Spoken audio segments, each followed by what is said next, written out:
Todos vimos las fotos y los videos de un Camaro de NASCAR repartiendo arrastradas en Le Mans, pero muy pocos saben de qué se trata esto. Por eso hoy vamos a hablar de qué pedo con el Camaro de Le Mans. Primero, si no sabes de qué estamos hablando, chécate esto. Mira nomás qué delicia ese camarote de NASCAR al lado de puros carros de Le Mans. Y es que para entrar un poquito en contexto, primero tenemos que hablar de algo. En los últimos años, NASCAR ha cambiado muchísimo. Porque para los que no sepan, detrás de NASCAR está la idea de hacer una competencia con carros homologados que sean lo más parecidos los unos a los otros, para que lo que se luzca sean las habilidades de un piloto. Prácticamente es poner el piso parejo para todos, mismos motores, mismas carrocerías, misma aerodinámica y lo único que cambia es el piloto. Hasta las pistas son muy parecidas, poniéndolas en formas de óvalos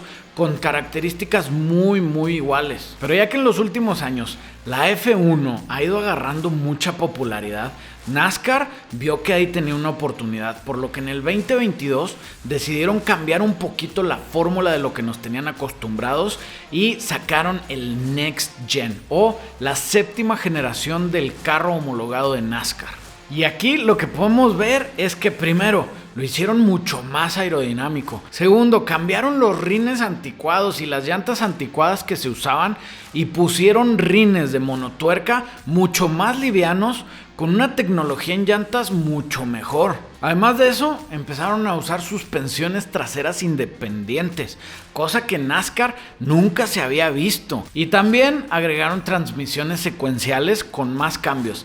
Esto para poder correr en pistas con diferentes trazos. Prácticamente es igual como pasó en la película de Cars 3, que el Rayo McQueen era el sexta generación y el otro vato que llegó era el séptima generación. Como el Circuito de las Américas que está en Austin, Texas, y ya demostró NASCAR que pueden ser muy competitivos y muy rápidos. Entonces, aquí es donde entra Le Mans. Cada año los organizadores de Le Mans invitan a un equipo a una categoría experimental que se llama el Garage 56. De hecho, hace muchos años ya habían participado autos de NASCAR. Y aquí la cosa se pone interesante porque los NASCAR, a diferencia de los carros GT, por ejemplo, que corren Le Mans, no están diseñados para aguantar 24 horas corriendo seguidas. Y aquí la idea era tomar el Camaro ZL1 generación 7 de Hendrick Motorsports y poderlo modificar para que aguantara las 24 horas de Le Mans. Y estos vatos agarraron el Next Gen,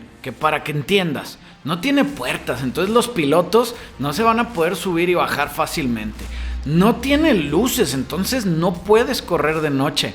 Aparte, pesa 1360 kilos, que para un auto de Le Mans es algo muy marrano. Lo que sí es que tiene un hermoso V8 de 5.8 litros que suena hermoso.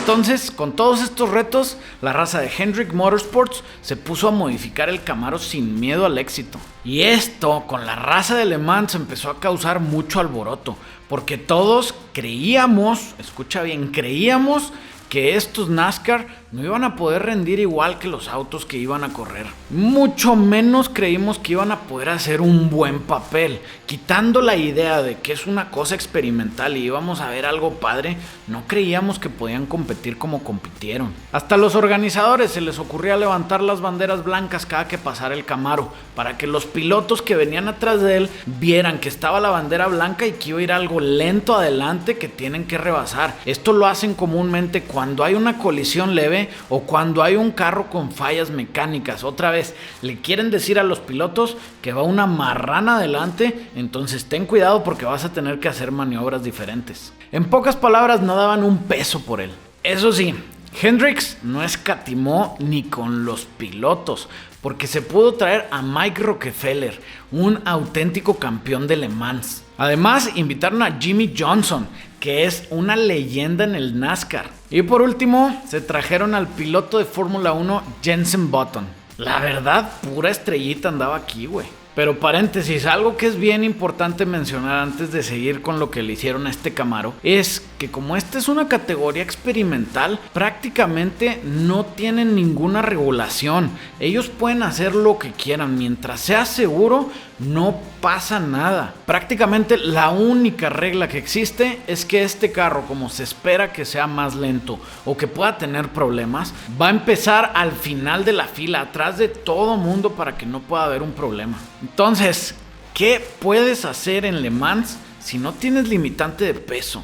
No tienes limitante de caballos de fuerza y producción que pueda hacer tu motor.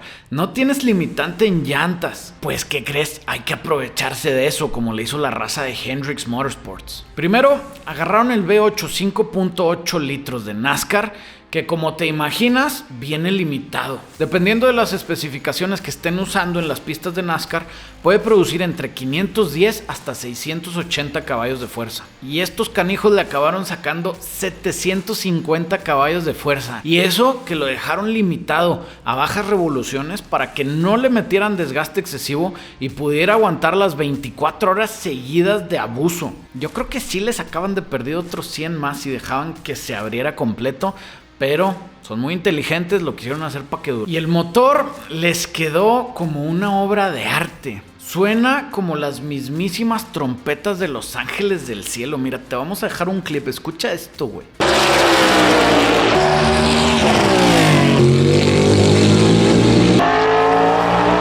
En el caso de la transmisión, dejaron la original de NASCAR, que es secuencial. Lo único que cambiaron es que en vez de que tengas la palanca en la mano derecha, la pasaron hacia paletas al volante, para que los pilotos puedan ser un poquito más rápidos con los cambios. Mejoraron los frenos a frenos de carbón-carbón. Utilizaron muchas mejoras aerodinámicas que en conjunto producen 50% más de downforce que un NASCAR original. Y esto lo hicieron sin la necesidad de arreglar un horrible alerón, que la verdad sí se ven bien chingones, pero le quitarías toda la silueta de un NASCAR auténtico. Usaron unas llantas de Goodyear hechas específicamente para este evento, que aparte de que tienen muy buen agarre y el compuesto las hace durar más del doble que una llanta normal de NASCAR, tienen un sensor laminado entre el caucho que te permite medir las temperaturas, por lo que los pilotos tienen oportunidad de ir monitoreando las temperaturas para cuidar el neumático un poco más. Y lo más importante, le pusieron limpiaparabrisas y luces, cosa que desde hace muchos años no se veía en NASCAR.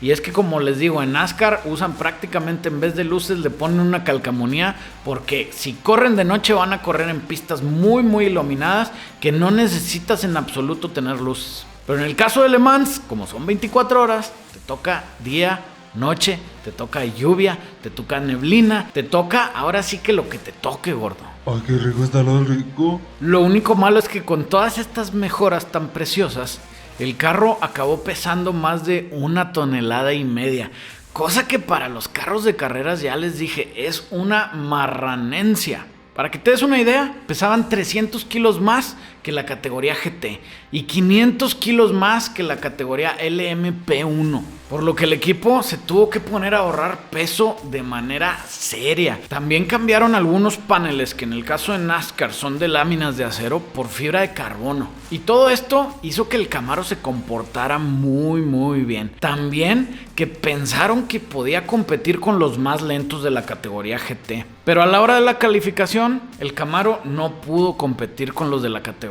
GT. Más bien les puso una arrastrada, porque en los tiempos de calificación fue más rápido que todos los GT, con la vuelta más rápida lograda por Jensen Button con 3 minutos 47 segundos, comparando al GT más rápido que hizo 3 minutos 51 segundos. Esto obligó a los organizadores a romper la única regla que le tenían al Garage 54. Sí, ahora no iba a empezar al final de la carrera, sino que iba a empezar adelante de los GTs.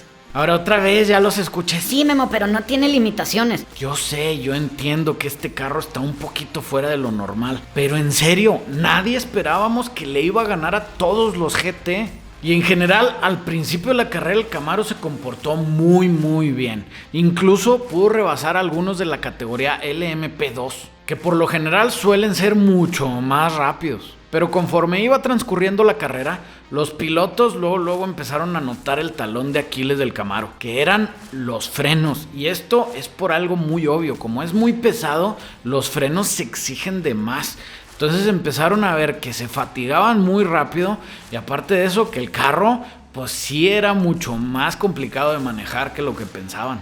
Pero aún así, el Camaro rápidamente se ganó el corazón de todos los fans, yo incluido. Yo estaba viendo todo lo que venía de Le Mans y estaba emocionadísimo. Incluso se hizo viral la foto en donde está el Camaro enfrente de todos los GT y atrás de todos los LMSPs y se ve una cosa gigante entre puros carros pequeñitos. Se ve bien chistoso. Esto lo ayudó a que mucho del contenido del Camaro se hiciera viral y todos nos empezáramos a preguntar qué pedo con ese Camaro en Le Mans. Pero como ya sabemos, Le Mans tenía que hacer lo suyo y le puso también una arrastrada al Camaro, porque la transmisión no pudo aguantar con tal abuso. Se rompió en 1000 pedacitos y el Camaro acabó tirado por ahí. Y es que en Le Mans no es legal que cambies las transmisiones de un carro, pero tomando en cuenta que esta era la categoría de Garage 54, que es 100% experimental, y aparte, como preguntaron bonito, los organizadores le dijeron, no hay rollo, tráete el carro a los pits, cambia la transmisión y sigue corriendo. Yo digo que era más por los ratings de la tele, porque todos estábamos hablando de eso. Y gracias a esto, el Camaro pudo terminar la carrera.